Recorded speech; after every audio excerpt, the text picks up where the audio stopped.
Bismillahirrahmanirrahim. Dear students, Assalamu alaikum. Today, I'll introduce you future continuous tense या जिसको हम future progressive tense भी कहते हैं। इस टेंस में हम आपको सिखाएंगे कि हम इस टेंस का इस्तेमाल कब और कैसे करेंगे।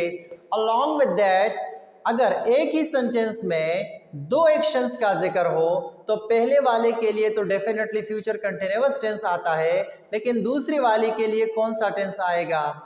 Along with that, WH questions कौन से होते हैं और इस टेंस में हम वो कैसे बनाएंगे, इसके साथ साथ हम रोशनी डालेंगे कि हम अपने फ्लुएंसी को किस तरह बेहतर कर सकते हैं। So there is a lot to learn today in this video. Try to watch this video till the end and you will have a better understanding of all these questions and answers. So dear students, इस tense का इस्तेमाल हम तब करेंगे जब हम ये तवक्को रखते हैं कि फ़लाँ काम मुस्तक़बिल में जारी रहेगा।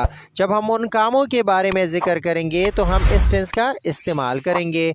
इंग्लिश में हम इस तरह कह सकते हैं कि this tense can be used to express an ongoing action in the future, कि मुस्तक़बिल में जो ऑनगोइंग एक्शन होते हैं, जो कंटिन्यूअस एक्शंस होंगे, उनके बारे में जब हम जिक्र करेंगे तो इस टेंस का इस्तेमाल करेंगे। इस टेंस का स्ट्रक्चर इंतहाई आसान है। हम सब्जेक्ट लगाते हैं, बाद में हम हेल्पिंग वर्ब विल बी या शैल बी लगाएंगे। और जैसा कि आपको मालूम है कि हम कंटिन्यूअस टेंसेस में प्रेजेंट पार्टिसिपल यानी वर्ब की पहली फॉर्म और उसके साथ ING लगाते हैं। हर कंटिन्यूअस टेंस में 12 टेंसेस है, 12 टेंसेस में से 6 कंटिन्यूअस टेंसेस हैं और सारे के सारों में हम प्रेजेंट पार्टिसिपल यानी वर्ब फर्स्ट फॉर्म और प्लस उसके साथ ING लगाते हैं।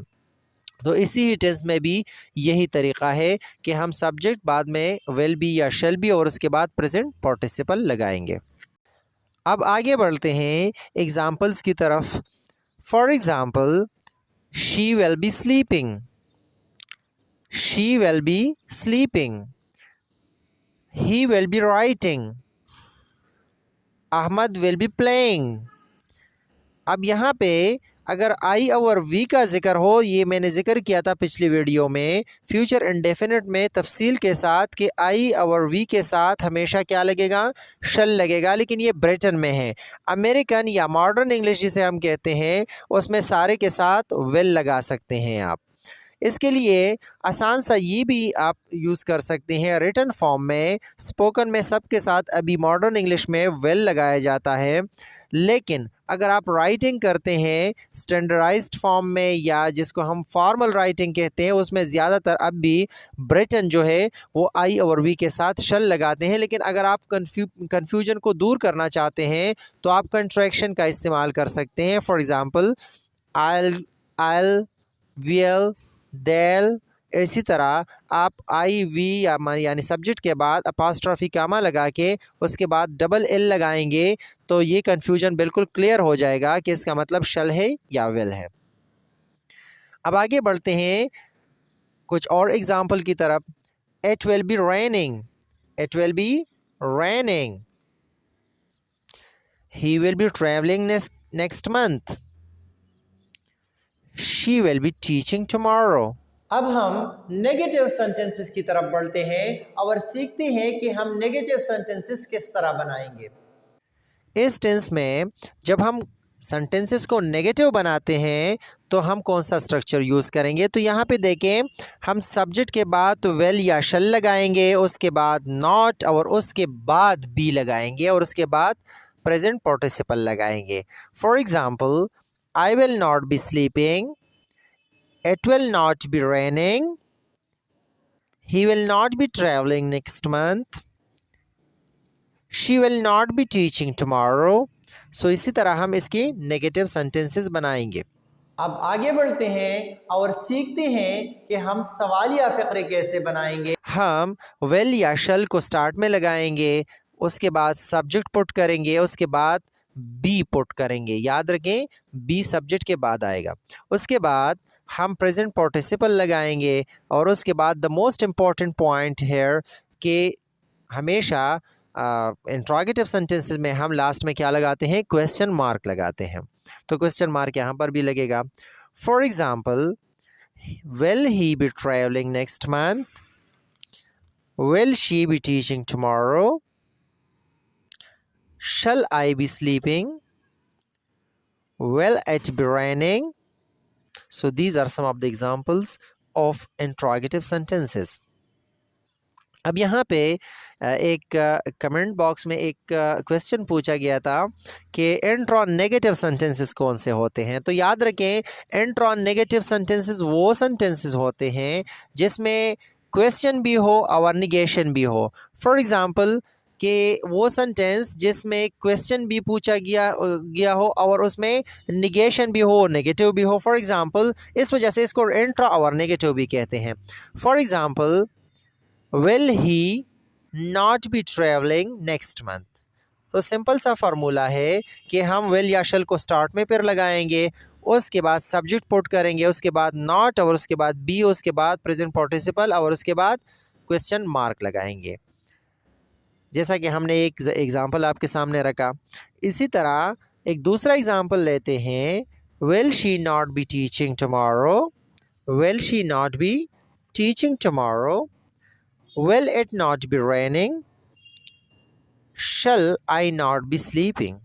So these are the examples of intra-negative sentences.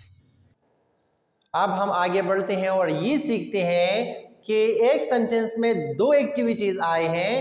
तो फर्स्ट वाले के लिए हम फ्यूचर कंटिन्यूअस टेंस और दूसरे वाले के लिए हम फ्यूचर कंटिन्यूअस टेंस की जगह पर प्रेजेंट एंड डेफिनेट टेंस या जिसको हम सिंपल प्रेजेंट टेंस कहते हैं, इसका इस्तेमाल करेंगे। अब देखते हैं कि एक ही सेंटेंस में फ्यूचर कंटिन्यूअस टेंस और प्रेजेंट सिंपल टेंस का इस्तेमाल किस तरह किया जाता है। So let's have an example to understand this structure. I shall be sleeping when they arrive. First category, I shall be sleeping, future continuous tense, but for the second activity, when they arrive, ये कौन सा tense है? ये present simple है। तो इसी तरह हम एक ही सेंटेंस में दूसरी एक्टिविटी के लिए सिंपल प्रेजेंट टेंस का इस्तेमाल कर सकते हैं। Now look at the next example, it will be raining when you go shopping. It will be raining, ये देखें फ्यूचर कंटिन्यूअस टेंस है। व्हेन यू गो शॉपिंग, ये कौन सा टेंस हुआ? प्रेजेंट सिंपल टेंस हो गया। तो इसी तरह हम एक ही सेंटेंस में इन दोनों टेंसेस का इस्तेमाल मुख्तलिफ एक्टिविटीज़ के लिए कर सकते हैं। WH questions. WH क्वेश्चंस वो क्वेश्चंस होते हैं जो WH से शुरू की जाती हैं। और याद रखें, WH क्वेश्चंस हम इस टेंस में ऐसे बनाएंगे कि हम इंट्रोगेटिव सेंटेंसेस से पहले क्या करेंगे, वही स्ट्रक्चर यूज़ करेंगे, लेकिन पहले हम उससे WH वाले वर्ड्स डालेंगे। For example, where, what and who. For example, where will he be working, what will she be watching, who will they be talking to. अब ये देखें, इसी तरह हम WH क्वेश्चंस इस सेंटेंसेस इस टेंस में बना सकते हैं। अब याद रखें, अगर आपने फ्लुएंट स्पीकर बनना है तो जो भी टेंस आप सीखते हैं उनके जो इंट्रोगेटिव स्ट्रक्चर्स हैं वो इस्तेमाल किया करें, और दूसरा जो स्टूडेंट्स आपके साथ होता है, जो वो लर्नर होता है, उससे वो क्या करें, वो आपसे करेंगे तो जवाब उनका अफर्मेटिव में आपको मिलेगा। तो इसी तरह आपकी जो स्पोकन प्रैक्टिस है वो बेहतर हो जाएगी। डियर स्टूडेंट्स, इस टेंस के तमाम नोट्स आपको नीचे डिस्क्रिप्शन में मिलेंगे, वहाँ से आप इसकी प्रिंट आउट निकाल सकते हैं। Now, as you have a better understanding of this tense, try to take some time to studies. Your teacher is with you. If you have any difficulty, try to ask question in the comment box. I'll answer you on the spot. See you in the next lecture. Allah Hafiz.